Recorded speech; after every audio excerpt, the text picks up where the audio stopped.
Today I'm going to be talking about Herbert Bowmaster. From a young age, around the time he started school, he showed signs that something wasn't right. He became fascinated in urine and he would drink his own urine and he would pee on his teacher's desk. And his dad actually did step in to try to do something because his dad was a doctor and probably seen the signs that something just wasn't fully right. As he got older, though, his behaviors stayed.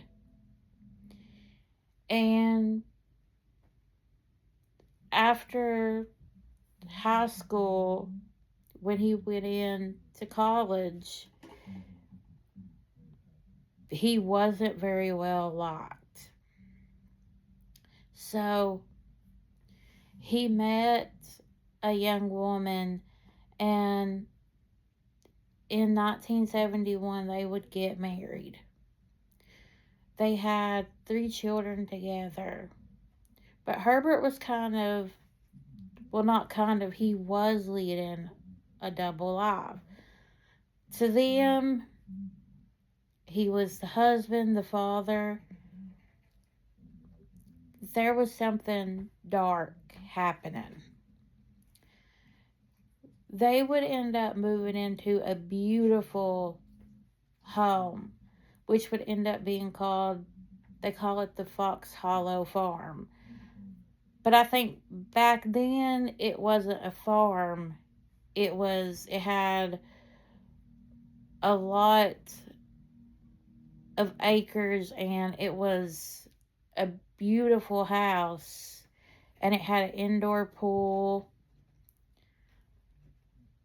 Well, Herbert, even before they moved into the house, people think he was still, they think he started killing in actually the late 80s.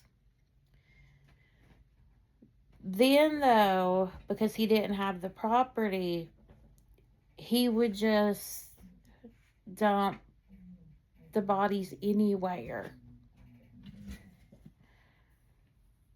After, though, they purchased the property, he would change his motives. He would he would go after young gay men and he would get them by going to gay bars and getting them to go back to his home with him where they would go to the pool and he would strangle them. Normally with a hose, they think.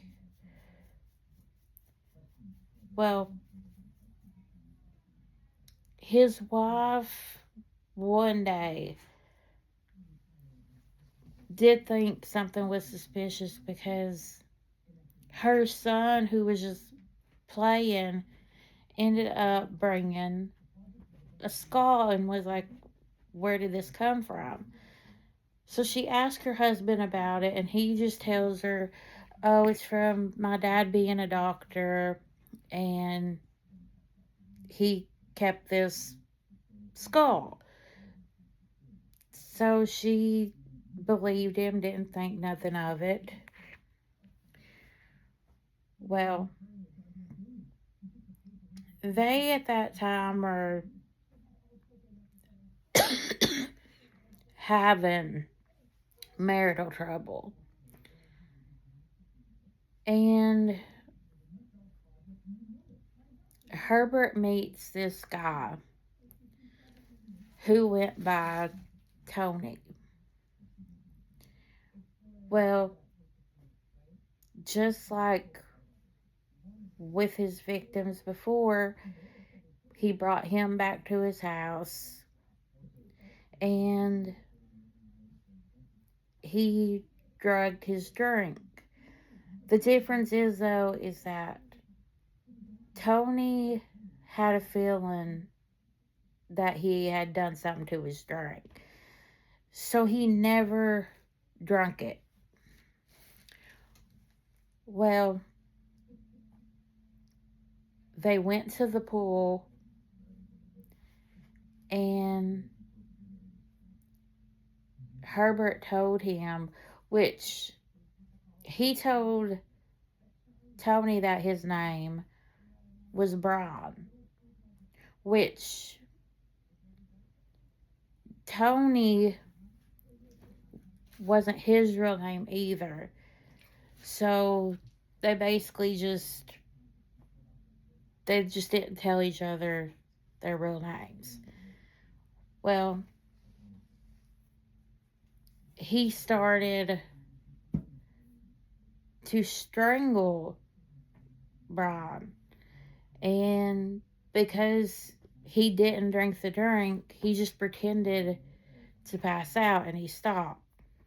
Well, then Herbert wanted him to do the same to him. So he did.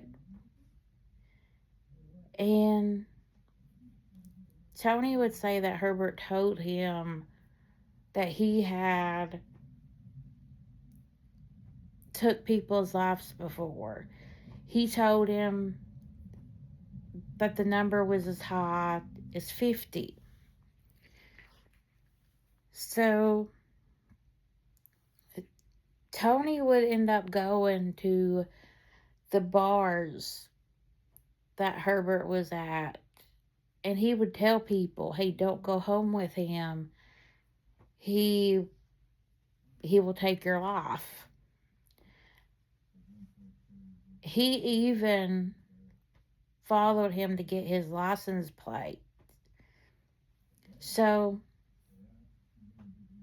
the FBI go and they go on his property and they want to search it. He tells them no. Well, they come back when the wife is there, and at first she tells them no. She ends up changing her mind, though, when the son ends up going with Herbert and she becomes afraid. And so she wants her son back, so she tells him, if you go get my son, you can search the property. So they do. They give her son, because at this point they can't arrest him because they don't have evidence. Well, he ends up going to Canada and he is stopped by police. Well, in the back of the car they see videotapes, a whole bunch of videotapes. They don't, the police officer doesn't do nothing because at this point there's nothing they can do at that point. So that night he ends up going and taking his own life. And they never found the videotapes or what was on the videotapes. Still today, they find bones at the place. And people think his victims could be as high as 100 young men. And still today, they're identifying these young men. So it's sad because also back in the 90s, it was because of the AIDS crisis that was going on back then. people just were scared of people different than them. And it's sad to say it, but it's the truth. People look down on people, and it's sad. And these young gay men didn't deserve any of that. And it's just sad that at the time, the police really didn't want to do much. And it seems every time back then that you hear a case of someone who was a sex worker or someone back then who was gay, the police don't try as hard.